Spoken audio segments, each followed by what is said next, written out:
ధర్మం గొప్పతనంతో విశ్వ హిందూ పరిషత్ ఈ 60 సంవత్సరాల్లో ఎంతో ప్రగతిని సాధించారని విశ్వ హిందూ పరిషత్ జిల్లా అధ్యక్షులు రవిశంకర్ పట్నాయక్ పేర్కొన్నారు. స్థానిక జగన్నాథపురం వెంకటేశ్వర స్వామి కోవెల ప్రాంగణంలో ఆత్మీయ సమ్మేళనం జరిగింది.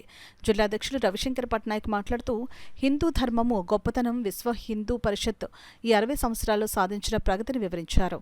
స్వామి భాస్కరేంద్ర సరస్వతి మాట్లాడుతూ సమిష్టి స్వధర్మాచరణతో కూడిన సాధు జీవనము ధర్మశాస్త్ర అధ్యయనం ఆనంద జీవనానికి మూలము అన్నారు. కోలాటం శాస్త్రీయ నృత్యం చేసిన బాలబాలికలకు సర్టిఫికెట్స్ పంచారు. పిక్కిన రాజు ప్రాంత ధర్మాచారి సంపర్క్ మాట్లాడుతూ మత మార్పిడులు నిరోధించి గోవులను రక్షించి ఎంతో ఉన్నతమైన హిందూ జీవనం అందరూ పాటించాలని అన్నారు.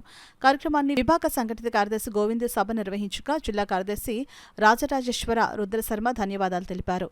విశేష సేవలందించిన అన్నపూర్ణయ్య శర్మను స్వామీజీ ఘనంగా సత్కరించారు. కార్యక్రమంలో ప్రఖండ అధ్యక్షురాలు బచ్చు మహాలక్ష్మి, జిల్లా ఉపాధ్యక్షురాలు శ్రీకృష్ణవాణి, ఉదయ భానుజీరావు, మాలతీదేవి, నగర అధ్యక్షులు రెడ్డం రాజా, సుమారు 100 మంది హిందూ బంధువులు, ఆర్ఎస్ఎస్, బీజేపీ వివిధ క్షేత్రాల కార్యకర్తలు, మాలకొండయ్య, సదనాని తదితరులు పాల్గొన్నారు.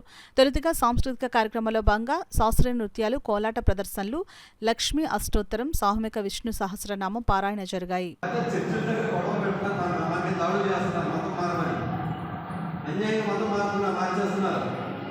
మన వీటిలో చర్చలు పెట్టేస్తున్నారు, మన ధర్మాన్ని పాటు చేస్తున్నారు,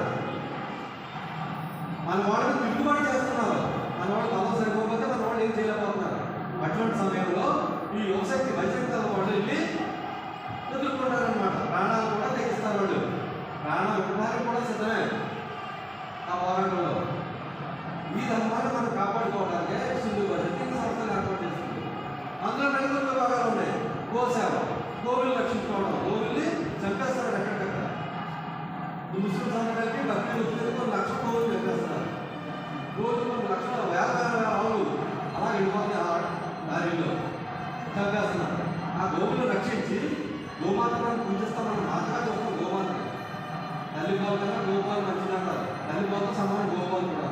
కాబట్టి ఈ సృష్టి ధర్మము అనేటువంటిది శాశ్వతమైనటువంటి ధర్మం. అందుకే ధర్మ గోప్త అని భగవంతుడి అంటే గోప్తిగా లోపడే ఉంటూ ఎలా అయితే మన బట్టల్లో దారంలో ప్రతి ఉంటూ దారాల వస్త్రాన్ని ఎలా అయితే ఆచారం చేసి ఈ యొక్క వస్త్రం అనేటువంటి ఆచారాన్ని మనకి అందిస్తుందో అలా ఈ లోకంలో ధర్మం అనేటువంటిది ఎంత వస్త్రంలో దారాలాగా మన యొక్క ఆచార ధర్మ స్వధర్మం అనేటువంటిది మనందరినీ కూడా ఈ ప్రపంచంలో పండించడానికి మూలమైనటువంటి ధర్మం.